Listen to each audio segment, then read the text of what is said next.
Okay. Hello, everybody. This is wow. This is a throwback to all of these talking with face videos I used to make back in the day, where I just put an image on screen. Except this one I actually drew. What's on screen right now I drew myself. Um, Not the best, not the worst though. No, not bad. Um, but we're going a little old-fashioned today because I don't have my webcam, which does kind of suck because I like having my webcam on screen, or yeah, my webcam on screen because I like showing my expressions and stuff. I think it helps. But this will do. This will do.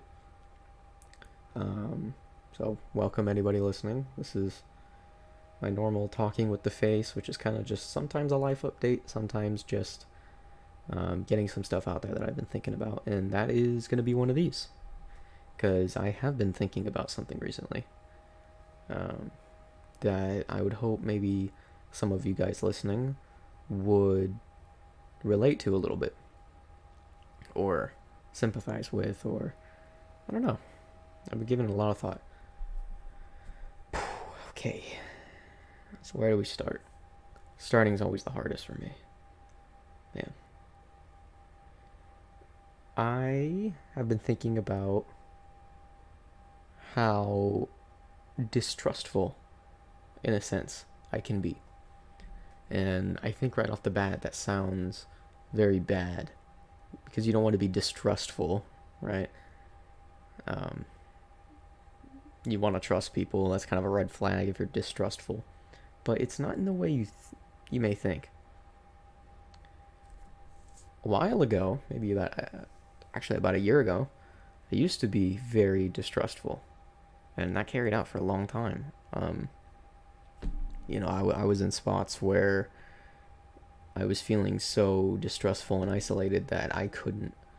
I felt as if even my own friends would somehow betray me or break my trust, which didn't happen, and it won't because my friends are wonderful.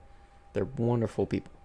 And when I started feeling that way and realizing, like, man, I am feeling distrustful of my own good friends, is when I realized, like, that this is getting out of hand, this is getting bad. Because I'm a very logical person, and, when I was younger, I wasn't. I wasn't logical when I was younger. I let my emotions control every single thing I did. And I just disliked that. It made me unhappy. I did not like living that way. So I decided I'm not going to live that way, and I learned to get in tune with my emotions, but that's a whole nother talk. I'm a very logical person, and I can realize, even through the thickest emotions, when I'm doing something out of the ordinary or stupid sometimes, really. And that was one of them. Realizing that I was feeling weary of people that have never done harm to me, people that have only ever improved my life, and still do every day. That's how I knew this was getting out of hand. This is something I need to address inside myself. And so I did. I was looking for answers for a very long time, and answers are hard to find when you don't know the problem. It was a very long process. For a long time, I was very distrustful of people. I didn't like meeting new people because why would I? They're new. I'm not going to trust them. Um, I was very secluded. I just, you know, it's a terrible feeling. It's a terrible feeling because I, in my heart, at my base, I love people. Even though I'm awkward, even though I'm not the best at talking to people, especially people I don't know, I love people. I think people are wonderful, and I think they do incredible things, and we are all human at the end of the day, and we're all here just doing our thing. People are wonderful. That being said, being distrustful of everybody was a huge tax on my life because I couldn't enjoy that love I have for people. And I'm much better now. At this point, let me clarify that I'm much better now. But I still struggle with keeping that trust open. Staying open. I talked to an online therapist at one point about trust. And it was really helpful because it changed my perspective back into what it needs to be. And what I realized is I was very negative. And I'm sure a lot of people can agree with this. I feel like at my base, as a person, I'm pretty negative about a lot of things. But people don't know that because I make myself be positive. Because you know what? Being positive about things just makes life better. Sometimes even when you don't believe it, even when you don't believe the things you're being positive about, just being positive about it, it makes things so much more simple, much less stressful, much less serious, because things don't need to be that serious. It makes life easier. So I choose to be positive. And I think a lot of people I know, not a lot of people I know, just a lot of people out there in general need to hear that, need to really think about it. Because being positive is a choice when you're negative. Maybe people like Steve Irwin and Mr. Rogers, who were born on this earth and like a silver, God's children, lovely people, but those people are very positive, and I think they have a lot of things in them where they still have to make themselves be positive in a lot of situations. But anyway, that's not what we're talking about. I talked with that therapist online about my trust issues, and she reminded me of a key idea that I just let slip. And it was that if you view people badly and you see everything negatively, then you're gonna get negative things. But if you want those relationships and you let yourself trust people and you want it, then you'll get positive things. It's a very simple lesson, and it speaks volumes because it's true. It's a very simple lesson, but we seem to forget this in life, is that what you put into it is what you get out. It's as simple as that.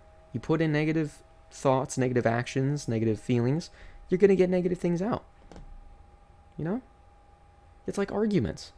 If you put in negative things into the argument, unless you're fighting with Jesus himself, who's willing to compose himself for the whole thing, you're going to get negative back. You're going to get somebody who's hearing you be negative and aggressive and mean, and they're going to do the same thing right back to you, because you know what? At the end of the day, if that's what you gave in, that's what you deserve. Or you're going to get somebody who's very wise, in a sense, and they're going to calm themselves down, and they're going to put in positive things. You're going to tell them you are the worst person I've ever met, and they're going to say, well, I'm sorry you're feeling that way today. Is there anything you want to talk about? What happened? And, in turn, sometimes, most of the time, that person who's being negative will hear that and realize that they're being negative, and they'll calm down for a minute, and they'll be like, you know what? You're right. I'm sorry. I didn't mean to be that way. And in turn, that person who is positive got positivity out of it.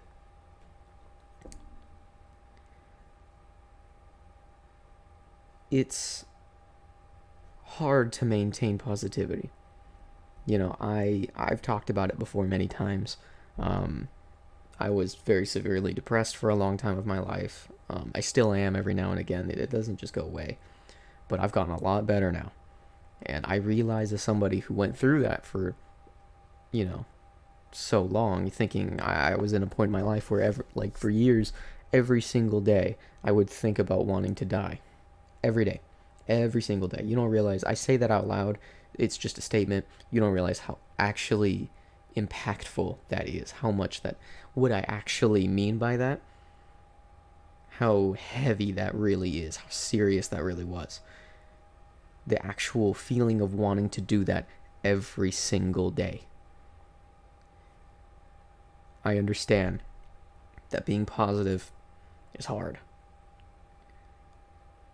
But it's never going to be too hard. Okay.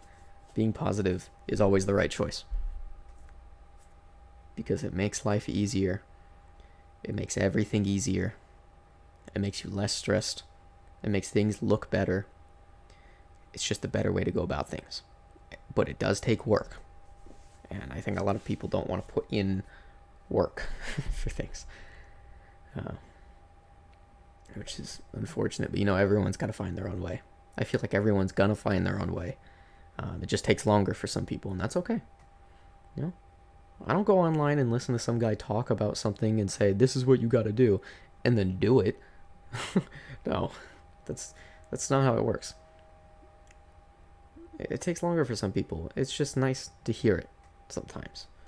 You know, somebody who's learned something and they try telling you about it, and you can be iffy about it. But it's nice to hear it. It's nice to get the thought in your head for when eventually you might come around and start thinking that way.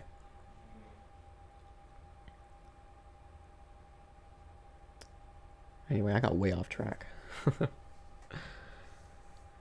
Trust. My therapist told me that I need to put in good energy and I need to take risks because trust takes sacrifices, it takes risks. It's never going to be safe. I need to remember that. Get out of my shell, break down the walls I've built up and let people in again because it takes risks to get those things. And I think that's just what I was so scared of, and what I still kind of am scared of in a sense, is being hurt again. Because just a little context. I've been cheated on twice in relationships, twice. 2 different points in my life too. And it was so damaging internally. I didn't know how damaging it was until I got to this point, and I'm realizing, holy crap, these things are still instilled in me. And cheating is probably one of the most uncomfortable things to me. And unfortunately, cheating kind of branches out to an umbrella effect.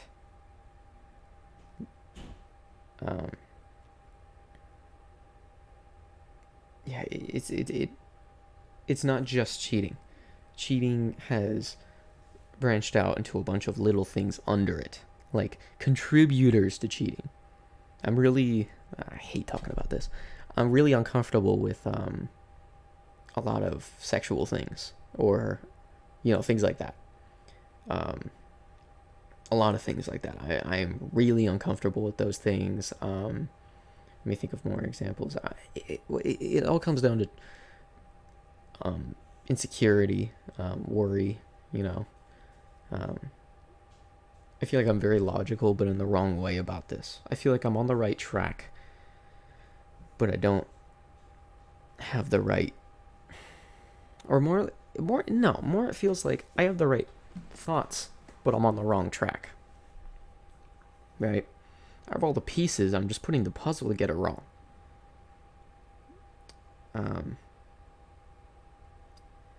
I worry a lot in relationships sometimes, and it's interesting to me because I am trusting of who I'm with.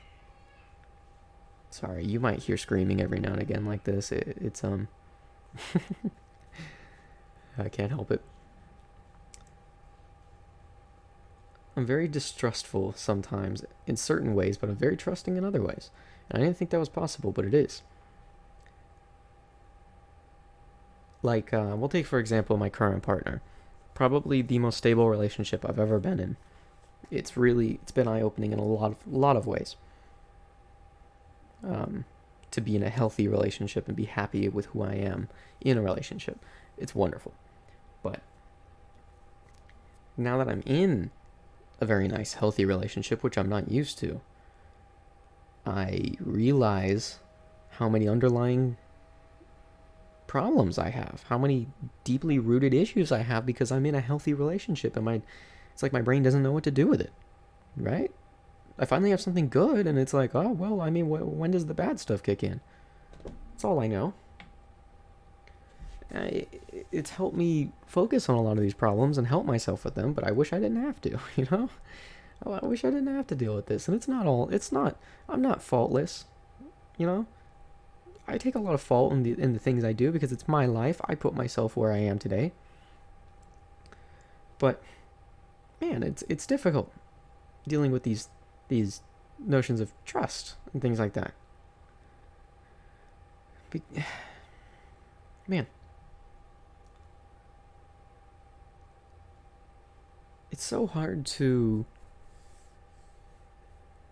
deal with trust things.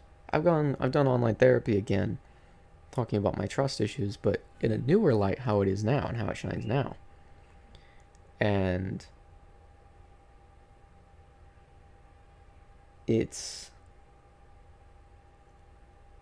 difficult. Sorry, I struggle to find the words sometimes, but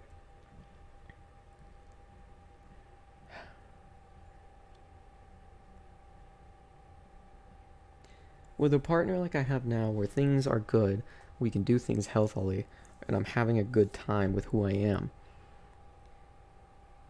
I've learned through that therapy session I did again recently that I do have a lot of underlying problems, and I think my trust issues show themselves in self-sabotage, which is a fancy way of saying, like, preparing for the worst, which is not a good idea. You can't enjoy things when you do that. It's not good. But that's what happens sometimes. Sometimes nothing will be going wrong, and things are so good to the point where I start worrying myself over nothing. Subconsciously, I'll just think of a thought, and then it starts bothering me. It's no different than thinking of, like, what if an asteroid struck me right now? You can't. That's unrealistic. I suppose it is possible, but it's very, very slim. That stuff's not gonna happen. But it's like that thought, if it started bothering you for real, I start tricking myself into being worried about these things. And it's that's what I'm dealing with. That's what I'm trying to get over, is dealing with that. And that nice lady over the therapist app, she reminded me of something that, again, I lose touch with. And for me, that is my needing to remind myself that I'm worthy of being loved. Because at the end of the day, I'm sabotaging myself. I'm trying to ruin things for myself because I don't feel as if I deserve what I have to begin with, right? I need to remind myself constantly, every day now, every single day I have to remind myself that I'm worthy of being loved. And, you know, you ever try saying that to yourself every single day? It helps. It helps, right? It helps. But it's different than being told. And,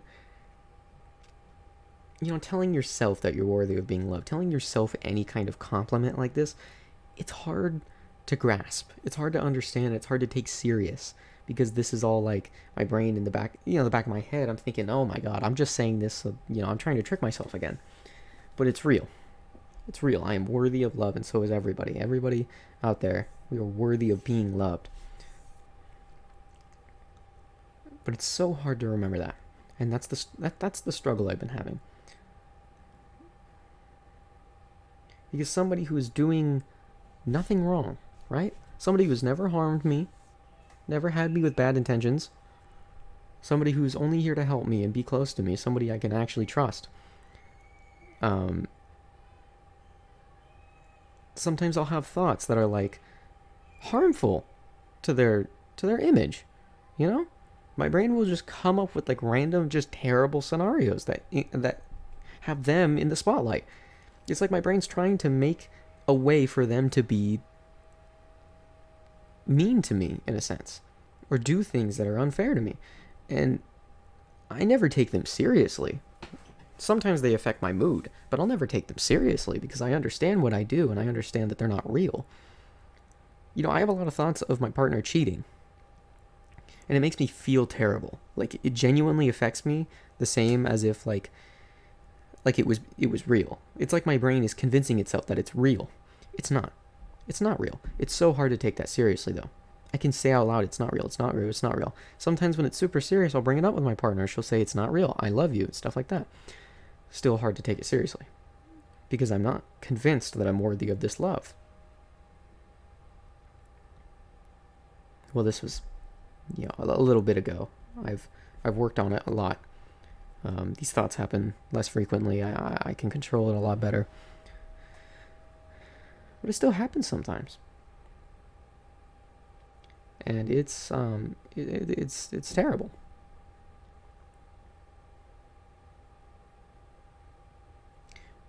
It's hard. It makes me feel bad.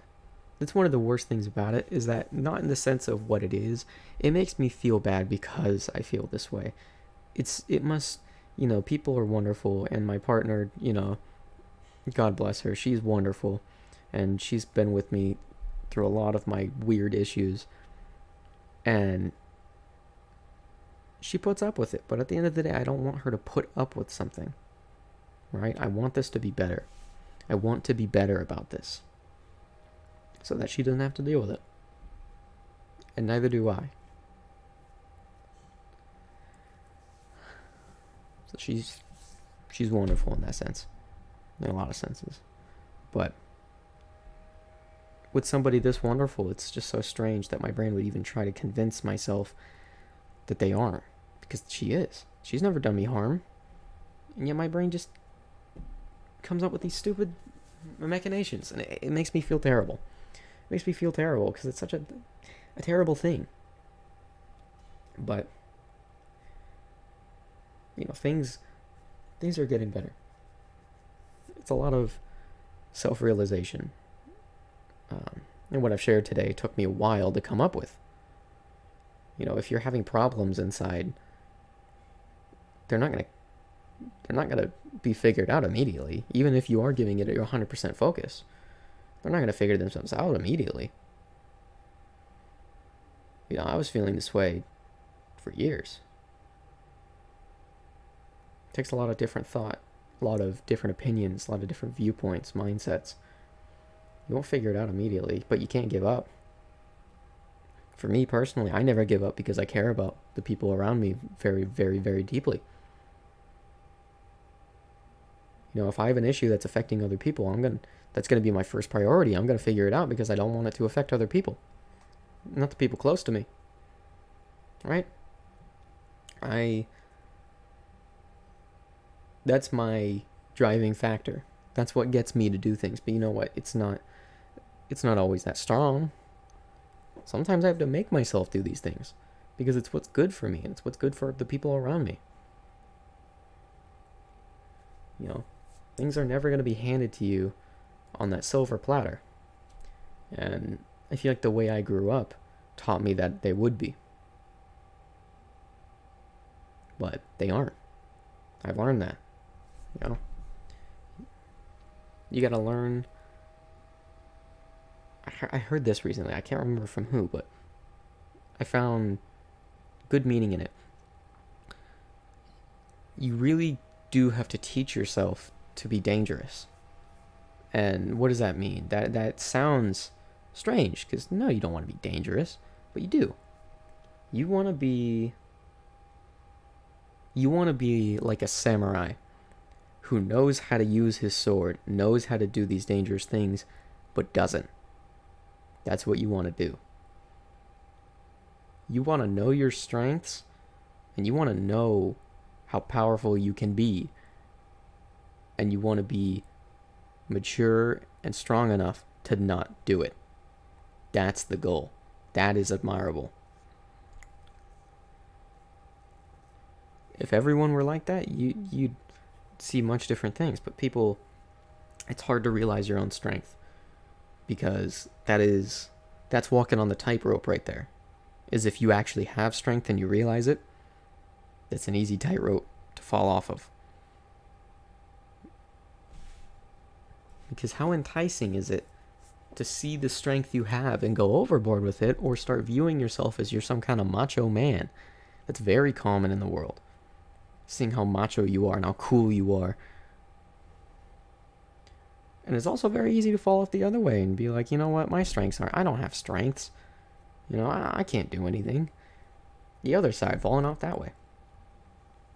You gotta realize what you can do and see how cool it is, and you gotta control it. That's hard to do.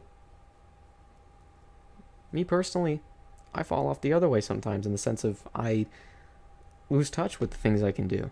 I lose touch with the achievements I've made. It's unfortunate. I try to remind myself. It's hard to keep in love with yourself, in tune, at peace, in a sense. To just appreciate yourself and accept yourself. That's the biggest one. That is the biggest one. Because people always say, you gotta love yourself.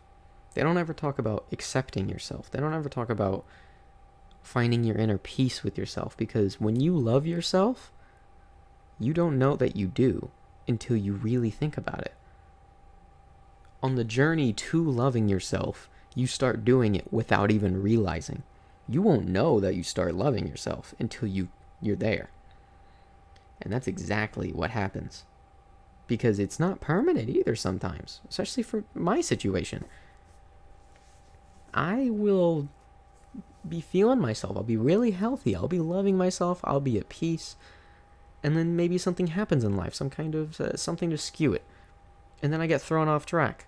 And I have to re-find myself, reappreciate myself, and get back on track. You cannot ever give up. That is one of the biggest lessons out there, and you hear it in movies, you hear it in motivational speakers, you hear it in so many things, that you cannot give up. And a lot of people, I think, don't apply that to what it's meaning. People think you cannot give up. And they're like, well, I've been trying to do a backflip for all this time. And they say, I cannot give up, but I just don't think I can do it.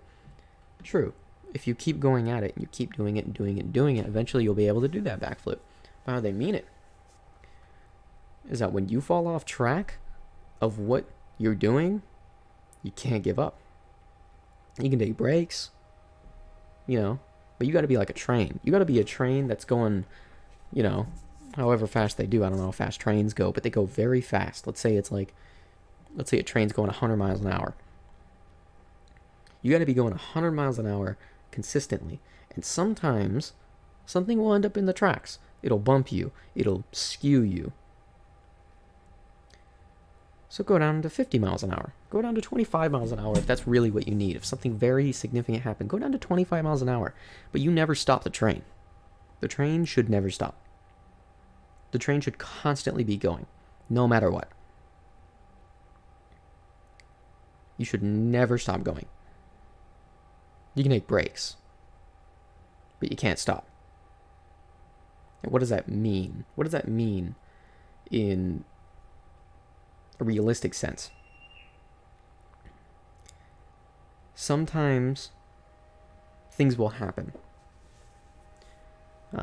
Maybe somebody passes away that you're close to. Maybe you get cheated on. Maybe, something significant happens that takes a real toll on your health, your mental health. And you start not viewing yourself so lightly. You start feeling depressed. What it means to not give up and what it means to not stop is you never give in. Right? And that means a lot of different things for different people. It's different for everybody even. You don't give in. Because you can't. You can't give in.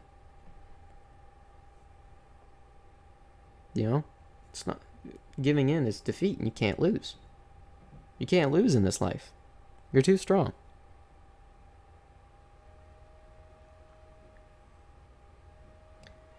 I think people have different ways of giving in to these feelings, but unfortunately, when it comes to very drastic things like that, if you stop the train, for some people, that means a fatal decision. Some people take their own lives because they stop their train when they're feeling bad. It's easy to keep your train going when you're feeling good. It's most important. You got to shovel that extra coal. You got to put in the extra work when you're feeling bad. That's when you need to put in your 100%. You should always be putting in your 100%, but you need to make sure that you're putting in 100% when you're feeling bad. Because that's when it's hardest. You gotta remember that you are in control of your life. There are factors, um, there are influencers, but you are in control. It is your life. You cannot stop, no matter what, because you only get one. You get one life, and that is so precious. That's one of those things I think people don't appreciate every single day when they wake up, is how precious your life is. And it's easy to forget that, and it's easy to say that. It's easy to say how precious your life is without really seeing it.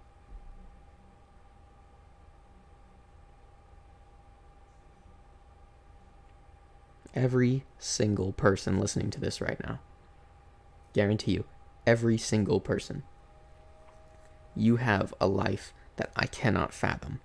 You know things that I do not know. You are a fantastic human being. You are a marvel of your own world. Because there is never going to be anybody like you. And you have achieved so much in your time. It's so important to remember all the things you've done, all those good achievements you've made, all of the people you've helped. Because you're a wonderful person.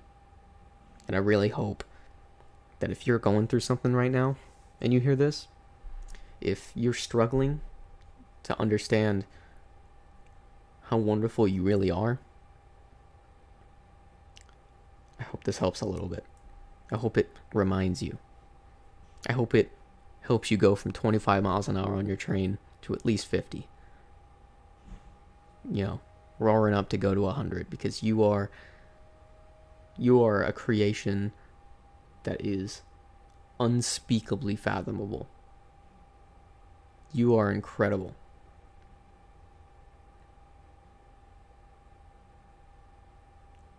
So, I guess to close this out, even though I got way off track, I don't know what it is with me and train analogies. You are incredible. And never, ever stop going. Thank you guys for listening.